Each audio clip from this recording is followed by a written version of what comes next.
Welcome back guys. Welcome back to another video session from this channel. So in this video session we will be studying regarding cell, the basic unit of life. So here what is cell? What is the internal organization of biological cell and what are the various structural components of biological cell in detail. So here in nature various living organisms generally they do exist, and these living organisms include unicellular organisms and as well as multicellular organisms. So here, though the specific living organism, it may be an unicellular organism or it may be a multicellular organism. Basically, all the living organisms, they are composed of or they are made up of cell. So here, cell is nothing but it is the basic structural and functional unit of a living organism, or cell is the basic unit of life.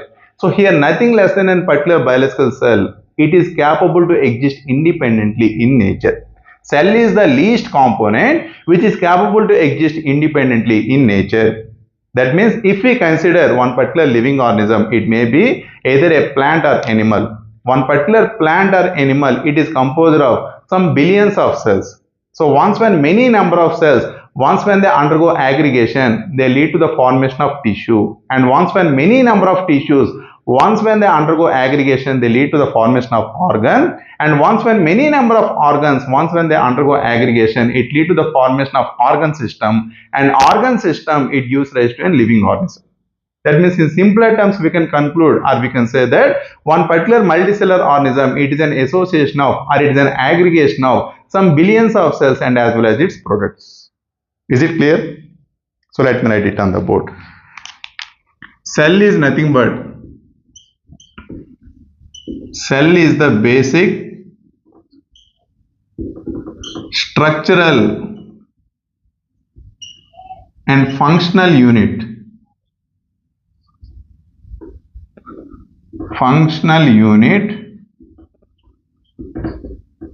of living organism.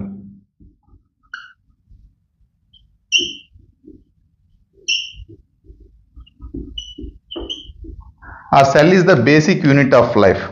So here, for the very first time, Anthony von Leeuwenhoek, he first observed the particular cell in a living organism. So let me write it on the board. Anthony von Leeuwenhoek. Anthony von Leeuwenhoek first observed the living cell. Then after, Robert Hooke first coined the term known as cell. Robert Hooke first coined the term cell.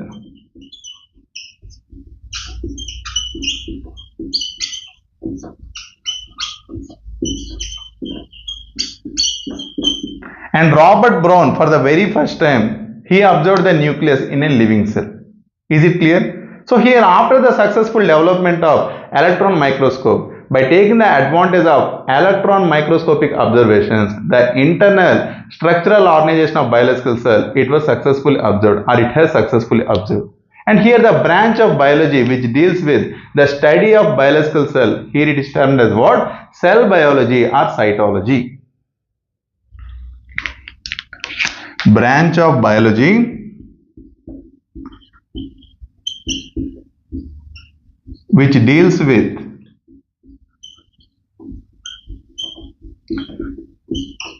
study of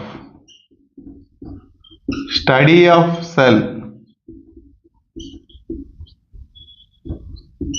is nothing but cell biology or cytology.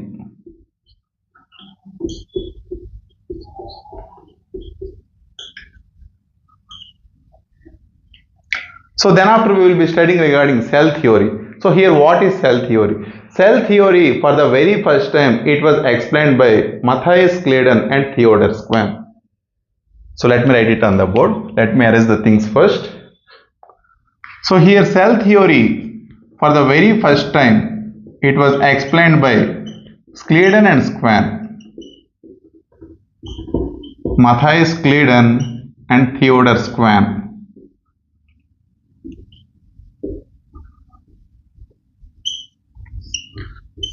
So here Claydon, he was a well-known German botanist. He was a German botanist.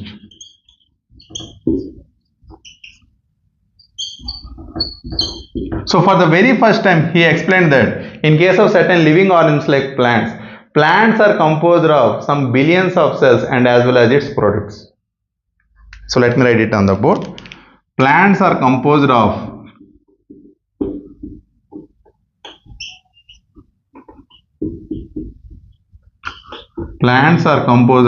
billions of cells and as well as its products.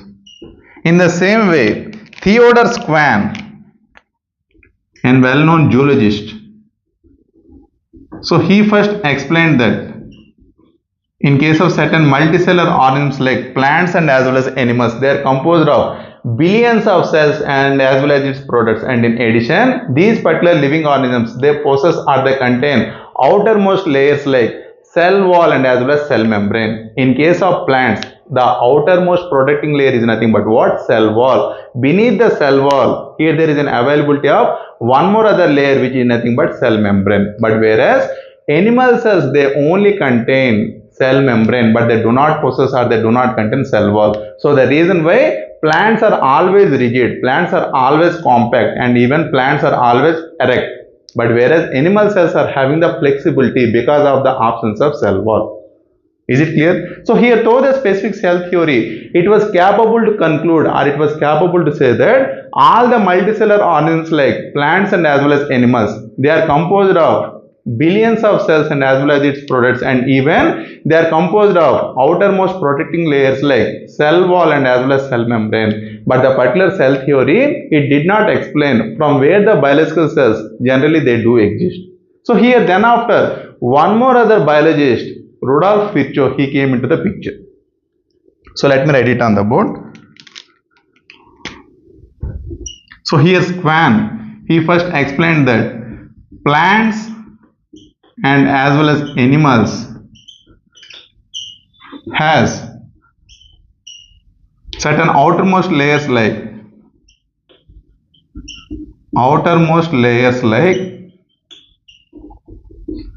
cell wall and cell membrane.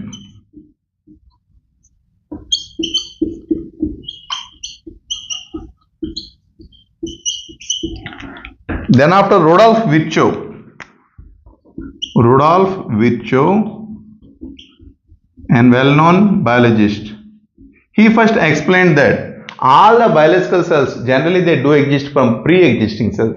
So here through the specific cell theory, it was capable to prove or it was capable to conclude that all the living organisms, they are composed of billions of cells and as well as its products, and even all the living organisms, they contain certain outermost protecting layers like cell wall and as well as cell membrane. But the particular cell theory, it was unable to conclude or it was unable to say that from where the biological cells generally they do exist. So here for the very first time, Rudolf Virchow, he explained that all the biological cells generally they do exist from the pre-existing cells, and he had mentioned this particular thing in his publication termed as omnis cellula e cellula. So according to this particular publication, all the biological cells generally they do exist from pre-existing cells. Is it clear? Omnis cellula e cellula.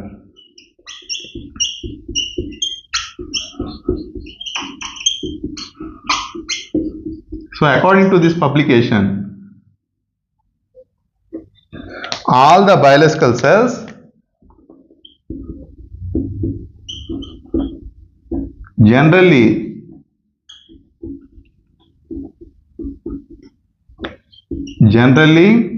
they do exist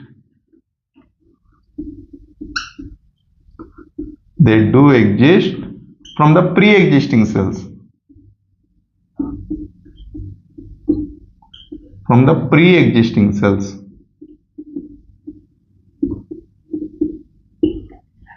So here the outcome of cell theory, which was explained by Matthias Claydon and Theodor Schwann, and as well as the particular hypothesis which was explained by Rudolf Virchow, is very simple.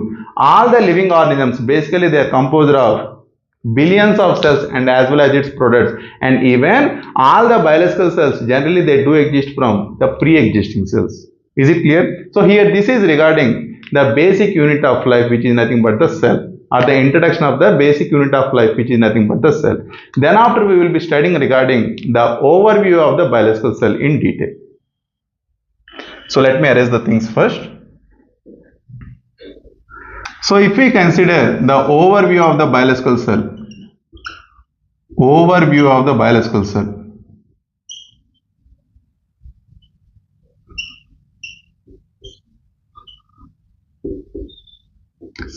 in order to understand the overview of the biological cell, here we need to come across the dissection of the plant tissue and as well as animal tissue. By taking the advantage of the dissection of plant tissue and as well as animal tissue, easily we can visualize the internal organization of the biological cell so accurately. All the biological cell, it may be in case of the plant tissue or it may be in case of the animal tissue, they are composed of or they are enriched with certain protecting layers like cell wall and as well as cell membrane. In case of plant tissue, the outermost layer is nothing but what? Cell wall. Beneath the cell wall, here there is an availability of one more other protecting layer or one more other delimiting structure, which is nothing but cell membrane. But whereas in case of animals, here in case of the animal cell, the outermost delimiting structure is nothing but what? Cell membrane. And beneath the cell membrane, in case of animal cells and even in case of the particular plant cells, here there is an availability of round spherical ball-like structure, which is nothing but what? Nucleus. So here nucleus is responsible for controlling and coordinating the life activities of a biological cell. Is it clear? So let me show it on the board. So here let us assume it as the biological cell.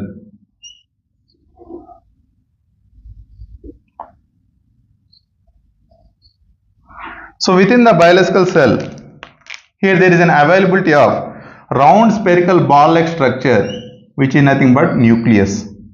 So here it is nothing but what? The nucleus, right? So here nucleus is responsible for controlling and coordinating the life activities of the biological cell. And in association with the nucleus, within the nucleus, here there is an availability of chromosomes. So within the chromosomes, the genetic material is packaged here. So let me show it on the board here. So here these are nothing but what? The chromosomes, right?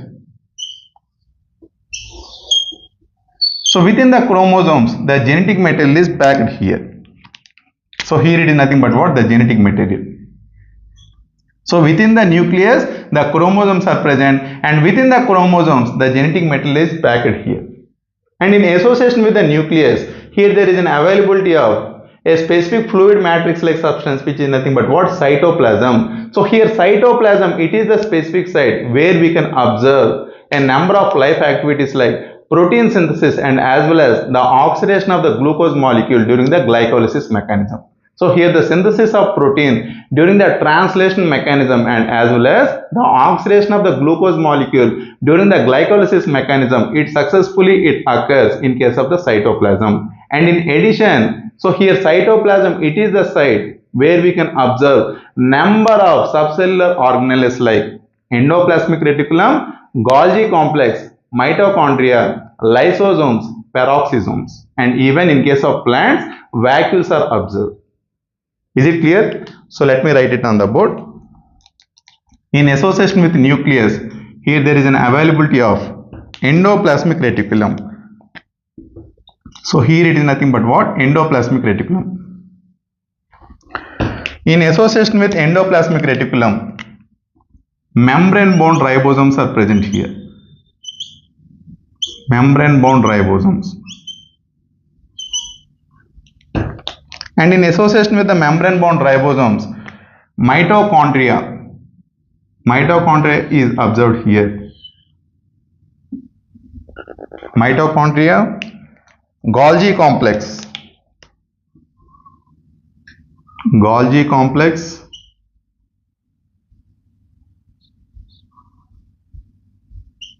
and lysosomes.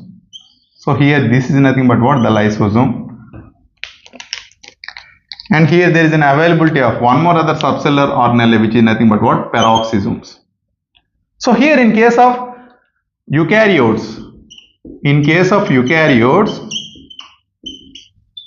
all the subcellular organelles like endoplasmic reticulum, membrane bound ribosomes, Golgi complex, mitochondria, lysosomes and peroxisomes are observed. And in case of plant cells, here there is an availability of vacuole. But whereas in case of eukaryotes, within the cytoplasm, there is no availability of any specific subcellular organelle like endoplasmic reticulum, Golgi complex, lysosomes and even the mitochondria. All the subcellular organelles, they are observed only in case of eukaryotes. But whereas in case of prokaryotes, only membrane-free ribosomes are observed in the cytoplasm of the prokaryotic cell.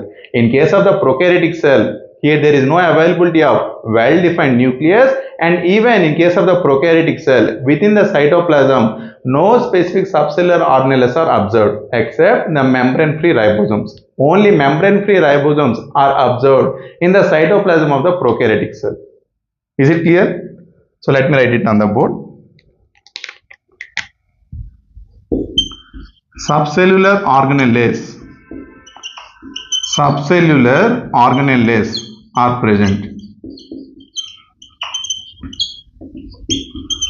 in case of eukaryotes, but whereas in case of prokaryotes, subcellular organelles are absent. And in addition, there is an availability of one more other variation in between the plant cell and as well as animal cell. In case of animal cell, here there is an availability of a specific non-membrane bound subcellular organelle, which is nothing but what? Centrosome. So here centrosome, they are only observed in case of animal cell but not in case of plant cell. Is it clear? So let me write it on the board. In case of animal cell, centrosomes are observed. But whereas in case of plant cells,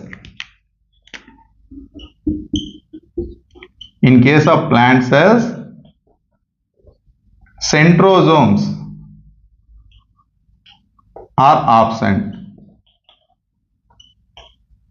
So these particular centrosomes, they play an important role in aiding the cell division. So here by taking the advantage of centrosome, so in general the spindle fibers, they undergo aggregation during the cell division in case of animal cells. But whereas in case of plant cells, in general the particular plant cells, they take the advantage of one more other alternative strategy for the successful aggregation of spindle fibers during the cell division. Is it clear? So here likewise all these differences, even the size and the shape of the biological cell, it remains varied. So in general, if we consider the size of mycoplasma, so here the size of mycoplasma is around 0.3 to 0.5 micrometers. Is it clear? And even the size of the typical bacteria, it is around 3 to 5 micrometers in diameter. Typical bacteria,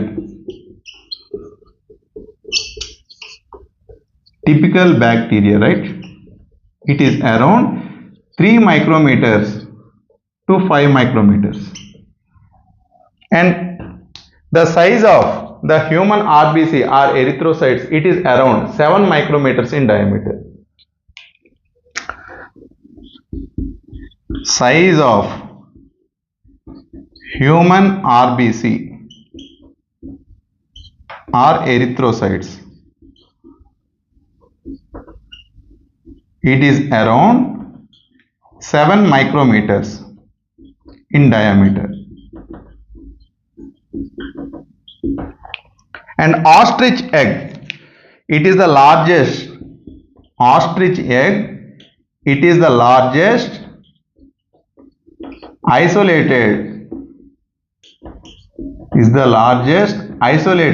single cell. And nerve cell, it is the largest cell which is observed in case of animals. So here likewise the size, even the shape of the biological cell, it also remains varied. Some of the biological cells, they are disc shaped. Most commonly the disc shaped cells, they are observed in case of RBC or in case of erythrocytes. So let me write it on the board. The size and the shape of the biological cell, it remains varied. So here disc shaped cells, they are most commonly observed in case of RBC or in case of erythrocytes. disc shaped cells. They are observed in case of erythrocytes or RBC. In the same way, some of the biological cells, they are cuboidal cells,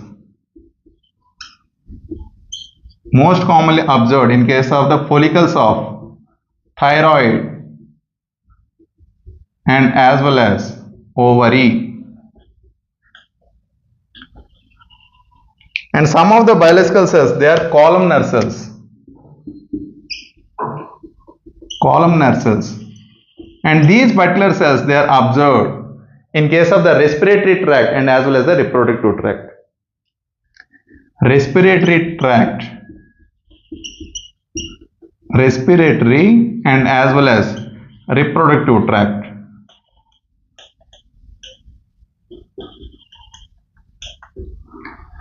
And some of the cells are polygonal cells. Is it clear? In addition to all these particular cells, some of the cells are polygonal cells. So here the size and the shape of the biological cells, it remains vary according to the function what they perform. Is it clear? So here this is regarding the introduction of the biological cell in detail. Then after we will be studying regarding prokaryotic cell and as well as eukaryotic cell in detail.